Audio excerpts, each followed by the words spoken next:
Okay, so hello and welcome to our Meet the Organisation event. Thank you for joining us this morning. My name is Trish Kai and I am the Centre Manager here at Voluntary Action Reigate and Banstead, or VARB.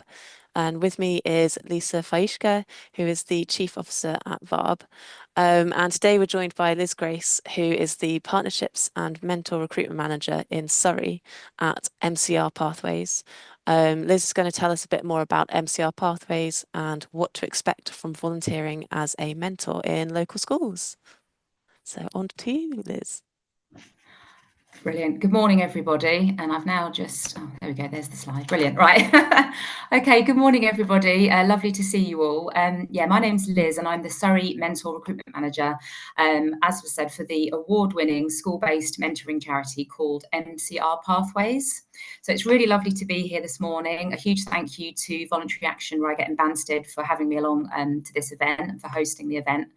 Today, what I'd like to do is give you some information about our organisation and talk about the power of mentoring. I'll be explaining how you can get involved in mentoring a vulnerable young person in a local school for just 1 hour a week and the amazing difference that this can make. So just to let you know, MCR stands for Motivation, Commitment and Resilience. And I'll be talking a little bit more about that as the presentation goes on. But just to say, by way of an introduction, that volunteering as a mentor, you really can transform the life of a young person who is facing challenges. So our vision. Well, our vision is that we want every young person to have a fair chance at life.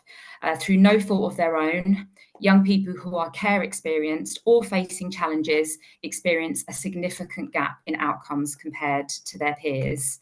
They aren't reaching their potential, but mentoring can change that. Just 1 hour a week with a consistent, caring adult can boost confidence, academic performance, and open doors to a brighter future. And we basically say that a young person should not be defined by their circumstances. They should be defined by their own talent. So these are the ways that we measure the success of our mentoring programme. We look at things like attendance, educational attainment, post-school destinations. And I can honestly say that through all the data that we have, all of these areas are improved by having a mentor for just 1 hour a week. We see attendance going up, we see them getting more engaged with school, all of these things are improved. So going back to the title MCR Pathways, we can say that mentoring really does help to build confidence, motivation, commitment and resilience. So just a little brief sort of history about MCR Pathways. We were established in 2007 and we were actually established up in Scotland. We started in a school in Glasgow and we are now covering the whole of Scotland and we're having huge success up there with the programme. And then in 2021, we decided to expand down into the southeast of England and we started in Hertfordshire. And now we are also in Surrey. So in 2022, we came down to Surrey and we're now in 7 schools across Surrey and we're supporting over 200 young people in Surrey. And we're hoping that the number of schools is going to go up in Surrey in the early part of next year. But I think the really important thing to stress about the type of support that we provide, what's really important to us is that it's a relationship-based mentoring programme. So we work really hard to match our mentors with our young people based on shared life experiences, hobbies, interests, that kind of thing, really to build that trust and ensure that the relationship does last and does work out. And the other really important partnership is the ones we have with our schools that we're in. They really value the programme, they really want us to be there, and they really welcome the mentors that go in and mentor their young people. So who are our mentors? Well, our mentors are all volunteers, they're members of the public, and we basically say, if you care, you qualify to be a mentor. So they come from a huge, wide, spectrum of different backgrounds and life experiences. Anybody can be a mentor if you care and you want to make a difference. The commitment is that you would meet your young person weekly in their school, so it's obviously term time only, and we ask for a minimum commitment of 1 academic year. But to be honest, many of our mentors do an average of about 3 years, because of course that relationship is built up and they tend to stay with their young person until the end of their time at that school. So, as I mentioned, our mentors are carefully matched based on common interests, hobbies, likes, dislikes, personality, and importantly, the mentor's own life experiences. We think that's really important when helping to match the mentor with the young person. And lastly, just to say that full training is provided. So you would attend a mentor training course, which lasts about 3 hours. That's either online or sometimes takes place in the school. And also we provide ongoing support with a dedicated member of staff based in each of our schools. So who are we supporting? Well, we're supporting vulnerable young people or those facing challenges. The first group are those with some kind of social work involvement. They could be care experienced. The second group, we say, are any young people that are experiencing continuous instability at home. And they've all been referred to the programme by the school. And it's really important to stress that it's voluntary for them to participate. The young people want to be on the programme. They want to have a mentor, and they're really invested in the programme, and really look forward to seeing their mentor each week. So why is there the need to support, in particular, care experienced young people? I just wanted to show this slide to you so that you can see the difference in outcomes. So if you look to the left, you can see young people reaching English, Maths, GCSE grade 5 or above. You can see that looked after children, it's a huge difference compared to their peers. So at 7.2% will achieve that if they're care experienced, compared to 40% of their peer group, which obviously is a huge difference, and that's something we're trying to address. And then again, if you look at young people not continuing on to sustained education, employment or training, again, if you look at the care experience number, that's far higher. So they're far more likely not to go to a positive destination after they finish school. And unfortunately, they are also more likely to go into youth custody if they're care experienced, and up to 50% of the homeless population are care experienced. And all of these things we know we can have an impact on if we begin the mentoring with them from a young age whilst they're at school. So just to give you an overview of our programme very briefly, we work with children from year 7 all the way through to year 13. But in years 7 and 8, we work with them in small groups. And then at the end of year 8, once we've really got to know them, we've really sort of worked with them, got them ready for mentoring, we would then match them with a mentor, and the mentoring would start in year 9. As I mentioned, we have a Pathways coordinator who is a dedicated member of staff in each school, supporting our young people throughout their educational journey and also supporting our mentors as well. And as I've mentioned, the programme, just to stress, is completely voluntary for young people. So this is just explaining some of which I've already touched on, the training and support that is available to all of our mentors. If you decide to register to become one of our mentors, you would have a one-to-one interview with one of my colleagues, and they would gather information during this meeting, as I've mentioned, about your likes and dislikes, your hobbies, interests, life experiences, and they would use that information to help to make the right match with a young person. And then once you're mentoring, as I mentioned, you'd have a Pathways coordinator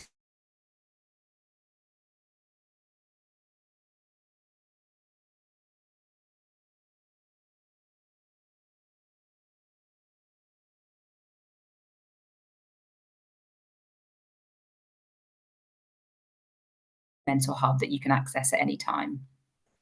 And we also provide coffee mornings and run these quite regularly. And I think these are a really nice way of connecting with other mentors, sharing, your experiences, receiving updates from MCR. So a really nice social event. Obviously, you don't have to come along to those, but they're a really nice event. They normally happen about once a term in a school, in one of our schools. So this just highlights again, as I was saying before, our mission, and that is that we really do believe that we can unlock the potential in every young person, and that mentors can really help the young person to find and grow and work out what their talent is.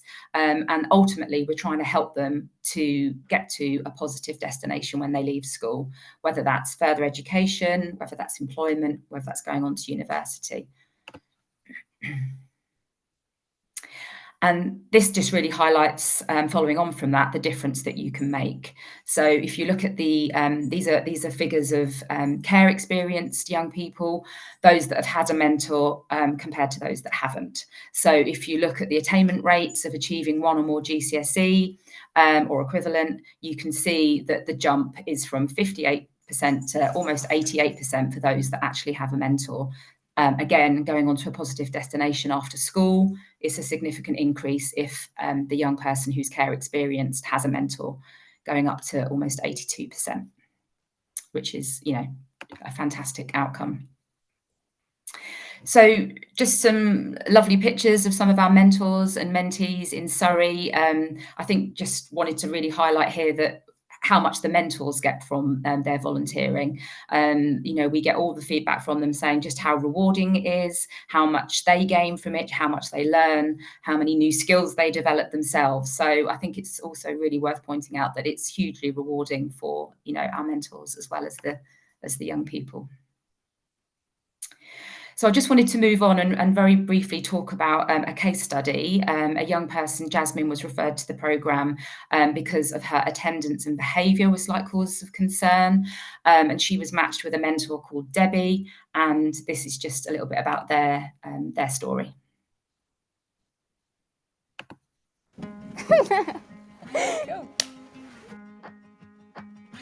I'm Jasmine, and I got involved in the mentoring programme because I was pretty badly behaved. My name's Debbie. I've been mentoring since October? Yeah. Yeah, October last year, which would be 22. I was quite gobby. I think that was the main problem. So I think I could have been seen as like difficult to work with. But other than that, I think I'm all right.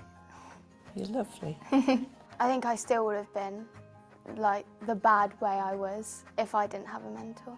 I smile a lot more than I usually do because I was so gobby. I was like, I just had like such a horrible face on me, and I always looked moody against like other people.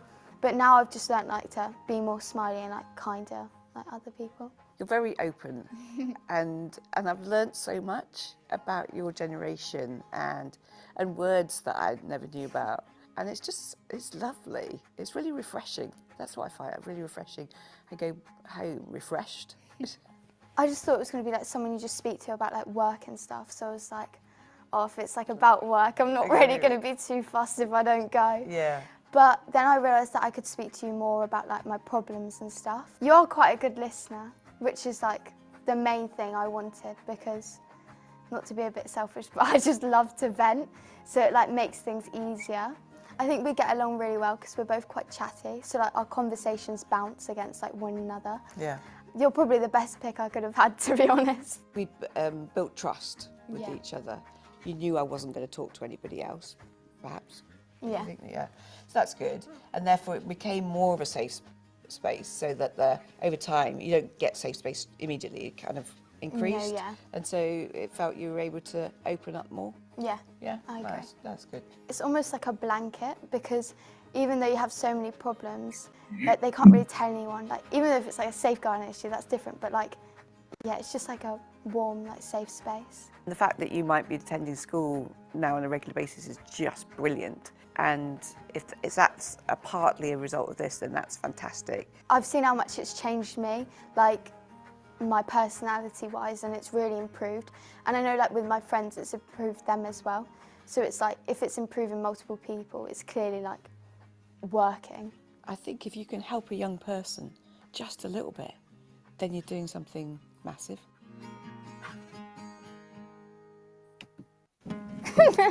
Playing again. Yeah, so I think that really, you know, highlights, you know, the power of mentoring and the impact it's having on both the mentor and the young person.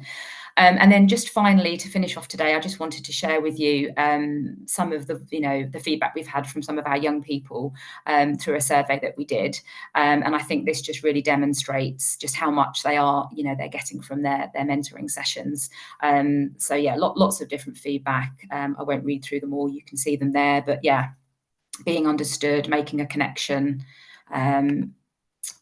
There's several more. So yeah, I love the laughing one. We laugh a lot. Helping to believe in themselves more, helping to feel good about themselves. I think these are all just amazing outcomes.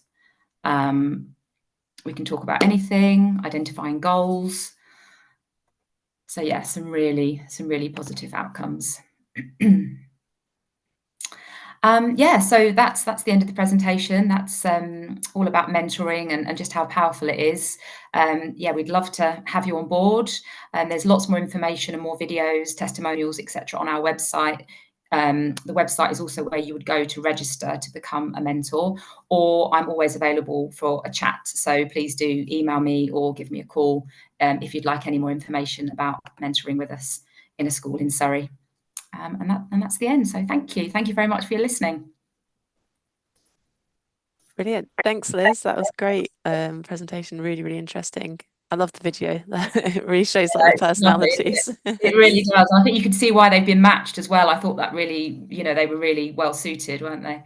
Definitely, yeah, definitely. Great. So I guess we'll go on to the Q&A bit.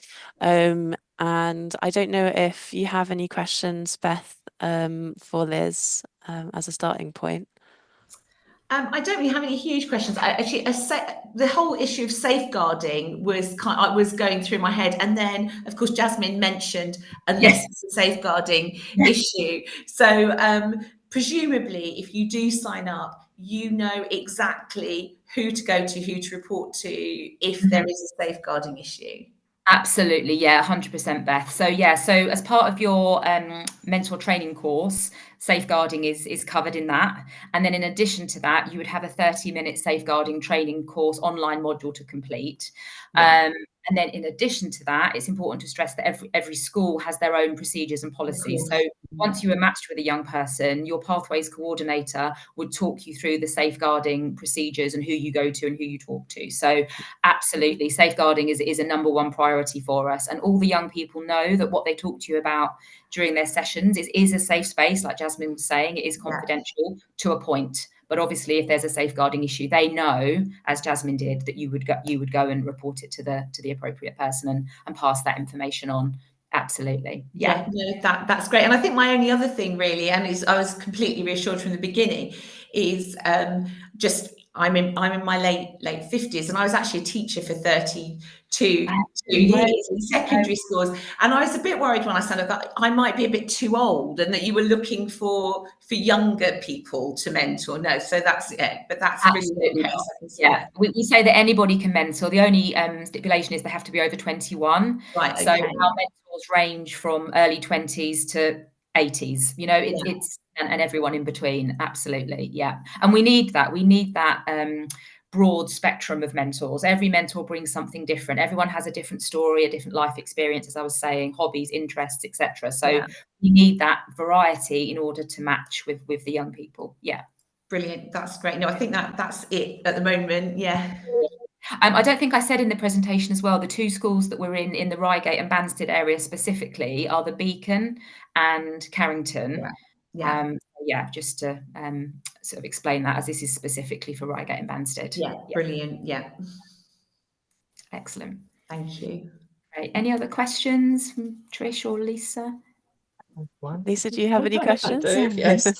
So of course volunteers will need DBS checks, but your MCR Pathways will pay for those. So the process would be if you wanted to register, Beth, you would register on the website. Then one of my colleagues would be in touch to arrange your one-to-one meeting, which is where we would get to know you. After that, you'd be booked onto the next training course. You'd be given the safeguarding module online to do. And then after that, we would also do your DBS check for you as well. And at that point, you're then ready to be matched. But like I say, we work really, really hard to make these matches right. So it could be that there's a young person there that's right immediately, or or it could be that it takes a little time to be matched. So that's kind of how the process works. Yeah. Brilliant.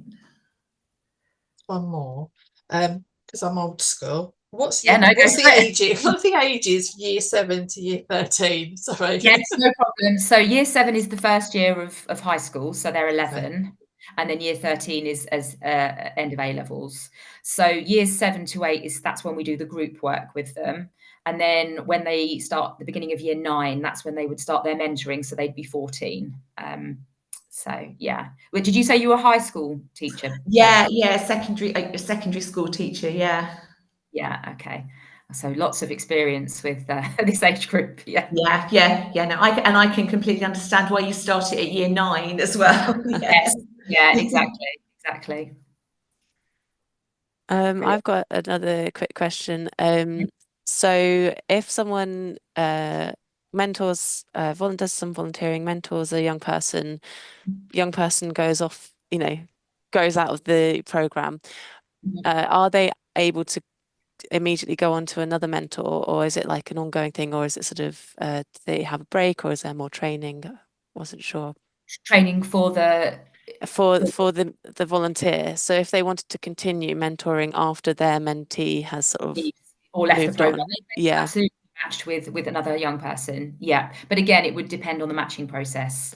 So yeah, we call it rematching. They would go back into the pool of available mentors, and then as soon as we felt we had a match, it would work in exactly the same way. Yeah, they would be matched with that young person and then introduced.